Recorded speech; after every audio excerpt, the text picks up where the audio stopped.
And so you return. Have you gained a better understanding of the crisis now faced by the First?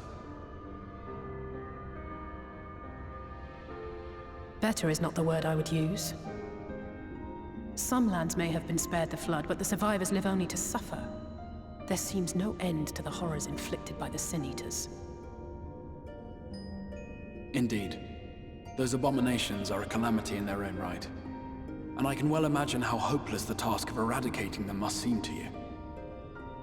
But after countless battles and untold sacrifice, we have identified a potential weakness. Sin Eaters are drawn to serve the strongest of their kind, a class of creature we call Lightwardens. And from what we have been able to ascertain, only a handful of these entities exist.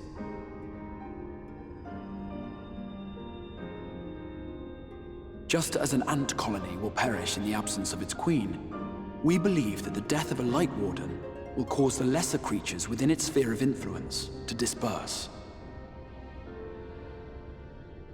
I have a feeling Yulmul might have something to say about any concerted action we take against these monsters. Vorthra's command over the Sin Eaters is integral to Yulmoran society. In seeming to guarantee his people's safety, it guarantees their obedience. He will not take kindly to us depriving him of such useful allies. Agreed. Thus we will need to occupy or otherwise divert his forces whilst we proceed with the business of eliminating the Wardens. Until we have done so, all other considerations must be set aside if we are to forestall the 8th Umbral Calamity.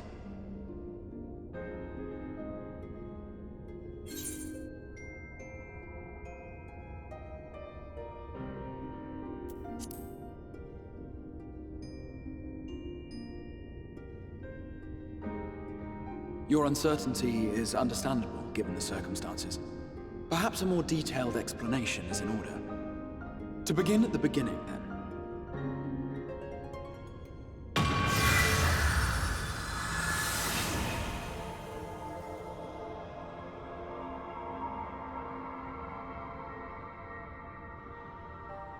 In the ancient past, a single star was divided into 14 worlds. This is the source, your home. These others are the 13 shards, in whose number we find the first.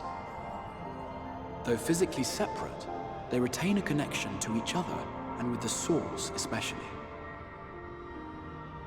Now, let us assume that a given element in one of the shards attains abnormal ascendancy. Just as water will flow from the highest point to the lowest, the excess energy will begin trickling into the source.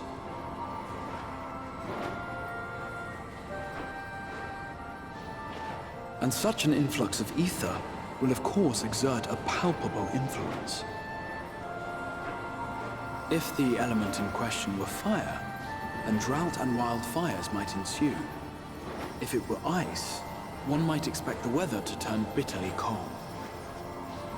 As ether continues to pour in, such phenomena will become more and more extreme, until eventually, a single, untimely event triggers a disaster which cracks the barrier dividing the two worlds.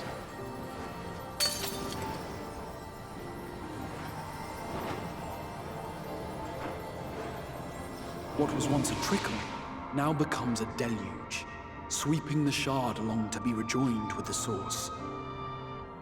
At the same time, the element which held sway in the shard is unleashed in full, its energies amplifying the original disaster to truly catastrophic proportions.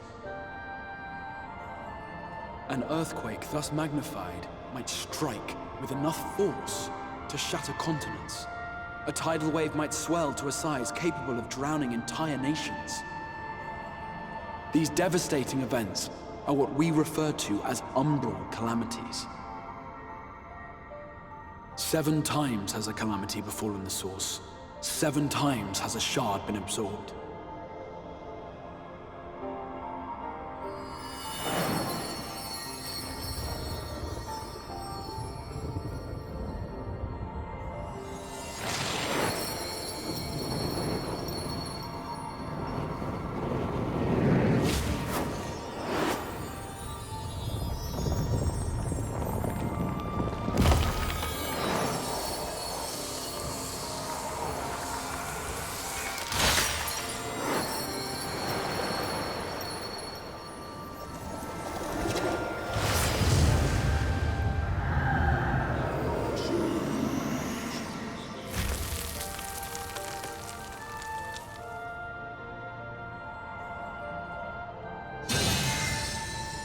present, the light-drowned realm of the First stands perilously close to meeting the conditions for a rejoining. It is the Sin Eaters who are to blame for the Light's continued dominance.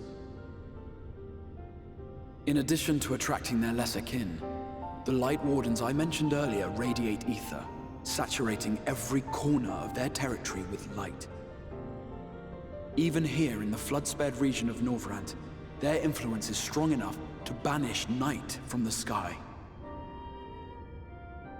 Thus, if we are to restore balance to the First and head off a potential calamity, it is imperative that we put each and every Lightwarden to the sword.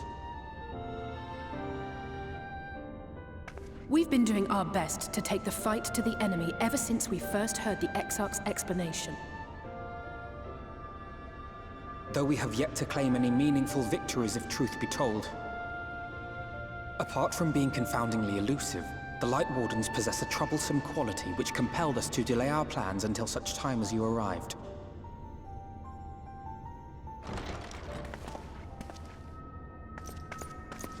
Forgive the interruption, my lord, but Hallminster Switch is requesting reinforcements. They say the Sin Eaters are attacking in force, and the village could soon be overrun.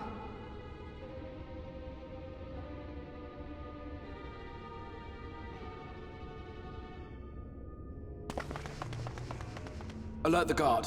We should be prepared in case the fighting reaches the Crystarium. You have command of our forces in the field, Captain, but hold off on entering the town until I arrive. That goes for Alphino and Alize as well. My lord.